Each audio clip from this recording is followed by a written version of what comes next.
Alright, so I got time for another one here. My batteries are dying, so I'm going to get right to it and try not to do any babbling, which I typically do, right?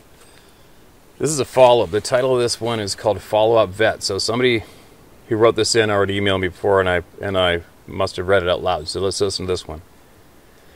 Hi, Steve. I recently sent you some of my encounters. My first was at Star Lake when I was 9-year-old. The World War I vet that ran the cattle in the back country for years, he called them hermits that would take young calves. I overheard my dad and Fred talking about them time to time. They told me not to say anything to my mom or sister, thinking they would not want to go camping. My dad is gone now, but my mom was up at my house on Father's Day. I was on YouTube playing the encounters of mine, hoping my two sons would believe or at least listen to what I've been trying to tell them. If they heard it from you, maybe they'd soak in what I've been telling them. My mother got this look on her face like a light bulb just turned on. She remembered that camping trip. I guess Dad had told her a little about what we saw. My other setting was the monkey boy that ran across the road in front of my 46 Willys Jeep. Well, 3 Fridays ago, my son and I were trolling on Union Valley Reservoir, and I was telling him I posted my encounters on your site and was about to play it for him when something caught my eye.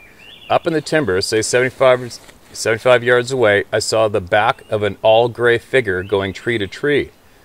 My son was looking in his tackle box when I said, "Look, look, look," and he looked at me like, "What the F are you looking at?" We had 4 lines with 60 bucks of spoons out. My first instinct was to jam in reverse and get a better look. Then he would think that I finally lost it. So thinking fast, I acted like I was setting a hook, but missed it and made a wide turn to go back to get a better look up in that tree. I could not find anything gray in that spot. When we went back there last Friday to the same spot, I wanted my son to walk up and stand by the tree to get an idea how tall it was. He said it's too damn hot and it was so stripped. Oh, he said it's too damn hot. He said it's too damn hot, and it was, so I stripped and dove in, probably scared him more. Every time I ask him or say you must hear something or be warned, he starts talking of disclosure agreements and bear training. I don't know if you should say where he works. It may be in trouble for him. I keep telling him to dig deeper. Someone knows where you work. The reason I'm sending you this is I get this feeling the Bigfoot that I called Monkey, the one when I was building Logan Road, and the gray one may be the same one, and he knows when I'm in the area. All my sightings except the Star Lake encounter have been 2 miles away as the crow flies. I've got this feeling it's one and the same. I'm going back and camp for a week and fish after the Flatlanders go home after the 4th of July. I wish my Bigfoot would run through their camps screaming and acting like a mad dog in heat. Maybe they would go and never come back, so me and my Bigfoot could get some peace and quiet and fish.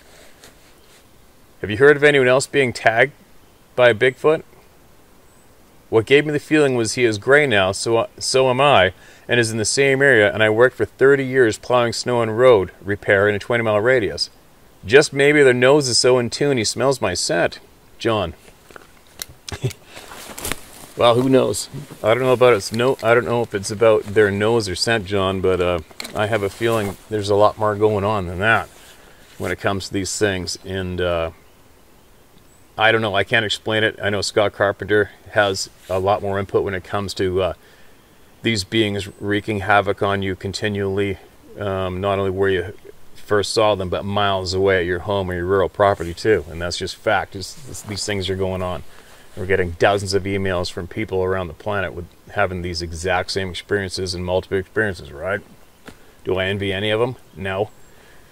I don't envy any of them. I don't need that shit going on in my life, I'll tell you what. But it's an interesting topic. It's not for everyone. Like I tell everybody, it's just not for everyone. But for the literally thousands of people that it is for, I'm here for you. I'm going to keep reading the emails. Because the majority of you out there who are emailing me are just like me. You're avid outdoors people, and you love hunting, you love fishing, and you've had a lot of it ruined for you, and it kind of sucks. And I think possibly one of the worst parts about it is getting laughed at for what you didn't ask for, what you saw, right? And that's really unfortunate. But anyway. I think I've had about 4 sleeps in the past 4 hours sleep in the past 48 to 24 hours or something. I'm getting pretty beat up out there fishing, and I'm gonna get back at it, and we will talk later. and I'll read some emails out again later on, sooner than later. And the second book is in full swing, and it's going to have a lot more direct information in it, as well as numerous more encounters as well. But there's going to be some conversations I've had with people put in that book for you to read and take in, and you're going to find it very interesting. So there you go. There's another one.